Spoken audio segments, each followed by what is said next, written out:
नमस्कार, मी रमाकांत हासगुडे आणि आपण पाहताय समय संघर्ष न्यूज. आम्ही नेहमीच नवीन बातम्या, नवीन घडामोडी, विशेष बातम्या दाखवण्याचा आमचा प्रयत्न असतो. त्यामुळे आणखीनही आपण चॅनलला सबस्क्राईब केलं नसेल तर चॅनलला सबस्क्राईब करा. तर बातमी आहे देहदानाची. मतदान श्रेष्ठ दान आहे. आपल्या एका मतामुळं सरकार तयार होतं. त्यापेक्षा रक्तदान श्रेष्ठ दान आहे. रक्तदानामुळे एखाद्या जीव वाचू शकतो.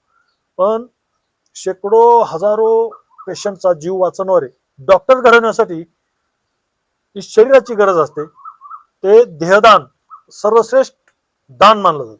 तर असेच आपण एक देहदानाची बातमी आज दाखवणार आहोत. ही बातमी आहे धाराशिव जिल्ह्यातील समतानगर येथे राहणाऱ्या पद्मिनी शिवाजीराव शेळके यांची.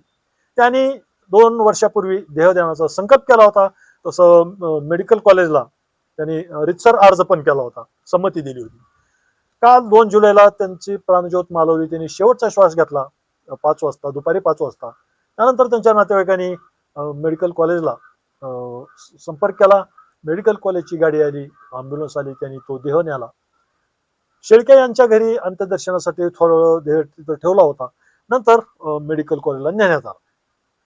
काल दिवसभर त्याचे 3 तारखेला प्रोसेस चालू, प्रक्रिया, देहदानाची प्रक्रिया असते, ती डेथ सर्टिफिकेट देण्याचं असतं. ती प्रक्रिया चालू होती आणि काही त्यांचे नातवंड जे शिक्षणामुळं, नोकरी व्यवसायामुळं ते दूर अंतरावर होते, ते काल आले होते आणि त्यांनी आपल्या आजीचं हे देहदानासारखं महान कार्य केलंय अशा व्यक्तिमत्वाचं शेवटचं दर्शन घेतलं.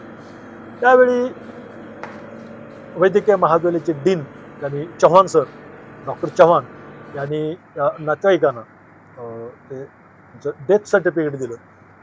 त्यावेळी त्यांचे नातेवाईक, त्यांची मुलं सुरेश शिवाजी शेळके, रमेश शिवाजी शेळके, त्यांची 2 मुलं आणि इतर नातेवाईक त्यावेळी हजर होते. त्यांनी ते डेथ सर्टिफिकेट स्वीकारलं आणि ज्यावेळेस ते नातेवाईक ते शेवटचं दर्शन घेत होते त्यावेळी आपल्या आजीचं, आपल्या आईचं शेवटची इच्छा पूर्ण केल्याचं समाधान त्यांच्या चेहऱ्यावर होतं. तर आई आपल्यापासून कायमची दूर झालेली, ते दुःख पण त्यांचं असे एक संमिश्र भावना, समाधान आणि दुःख अशी संमिश्र भावना यावेळी त्यांच्या चेहऱ्यावर आपल्याला पाहायला मिळत होती. तर आमच्या प्रतिनिधीनं त्यांच्या काही प्रतिक्रिया घेतलेल्या आहेत त्या आपण जाणून घेऊया. तरी पण आपल्याला याविषयी, देहदानाविषयी काय वाटतंय, शेळके कुटुंबाविषयी काय वाटतंय, हे खाली कमेंट बॉक्समध्ये कमेंट करून नक्की सांगा. चला तर पाहूया काही प्रतिक्रिया. काल संध्याकाळी पद्मिनी शिवाजी शेळके या पेशंटचं, रुग्णाचं काल म्हणजे मरणोत्तर देहदानाचं संकल्प असल्यामुळे काल संध्याकाळी ती प्रक्रिया सुरुवात झाली. ही आता ही 13वी प्रक्रिया आहे आपल्या शासकीय वैद्यकीय महाविद्यालय व रुग्णालयामध्ये. आज 13वा देहदान आपल्याकडे झालेलं आहे. त्यामुळे शेळके परिवार आणि त्यांच्या संबंधित सर्व ज्यांनी या देहदानाच्या प्रक्रियेमध्ये सहकार्य केलं त्या सर्वांची मी माझ्या शासकीय वैद्यकीय महाविद्यालयामार्फत मी सर्वांचे मनापासून आभार मानतो. कारण एक असा महान कार्य आहे ज्यामध्ये कमीत कमी 10 ते 20 डॉक्टर्स घडतील. त्यामुळे मी त्यांना पण आता परत एकदा आवाहन केलेलं आहे की अजून ज्यांना जेवढं काही शक्य असेल होईल तेवढ्या सर्वांना याचं म्हणजे प्रबोधन व्हावं. आणि लवकरच आम्ही सुद्धा पुढच्या महिन्यामध्ये एक कार्यक्रम घेत आहोत. देहदान आणि अवयवदानाच्या म्हणजे बद्दल सगळ्यांना माहिती मिळावी असं यासाठी करत आहोत. चॅनलच्या माध्यमातून प्रेक्षकांना, महाराष्ट्रातील समाजाला काय आवाहन करा? आपल्या चॅनलमार्फत मी धाराशिवच नाही तर महाराष्ट्रात सगळीकडंच देहदान आणि अवयवदान प्रक्रिया पार पडावी. कारण एका अवयवदानाच्या म्हणजे एका व्यक्तीकडनं, मेंदूमृत व्यक्तीकडनं जवळपास 8 ते 9 रुग्णांना, जर आजारी असलेल्या रुग्णांना जीवनदान भेटतो. त्यामुळे मी एवढंच आवाहन करू इच्छितो की सर्वांनी आपापल्या म्हणजे जागे होऊनही हे आपण पार पाडू शकतो. धाराशिव असो किंवा मुंबई असो, पुणे असो, प्रत्येक ठिकाणाहून या गोष्टी पार पाडता येतील. आणि शासनाने याला खूप महत्त्व दिलेलं आहे. त्यामुळे सर्वांना आवाहन करतो की सर्व म्हणजे यामध्ये सहभागी व्हावं आणि एक महान कार्याचे साक्षीदार व्हावं. याची इच्छा असेल आणि कोणाकडे संपर्क साधावा? जवळपास सर्व शासकीय रुग्णालयांमध्ये या बाबतीत म्हणजे प्रक्रिया घडते. शासकीय वैद्यकीय महाविद्यालय, सिव्हिल हॉस्पिटल्स यामध्ये तर आहेच, परंतु या व्यतिरिक्त पण काही तालुका स्तरावरती असलेल्या शासकीय रुग्णालयांमध्ये सुद्धा ही प्रक्रिया पार पाडली जाते.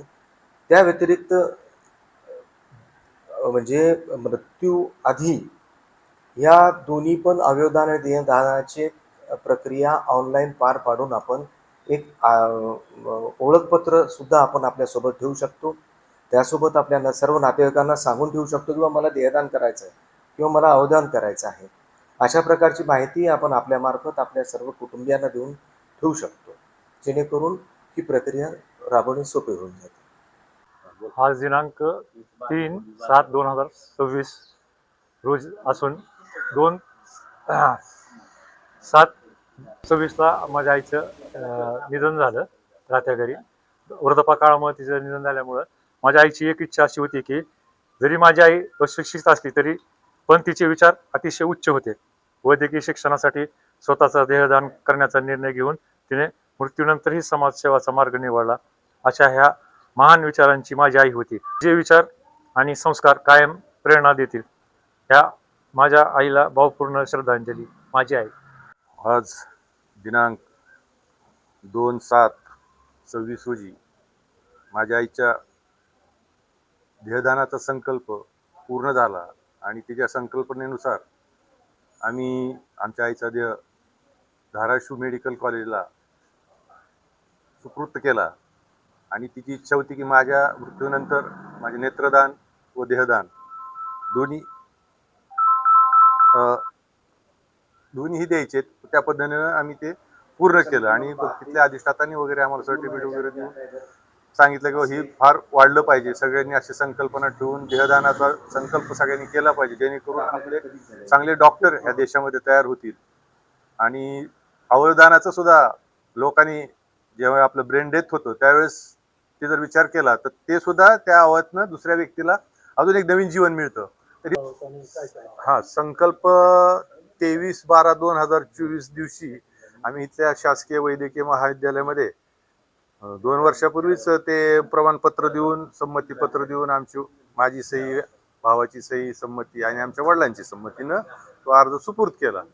तर ते 2 वर्षानंतर काल योगायोगाने म्हणजे योग आला तो त्यांच्याकडं ते बॉडी दान करण्याचा.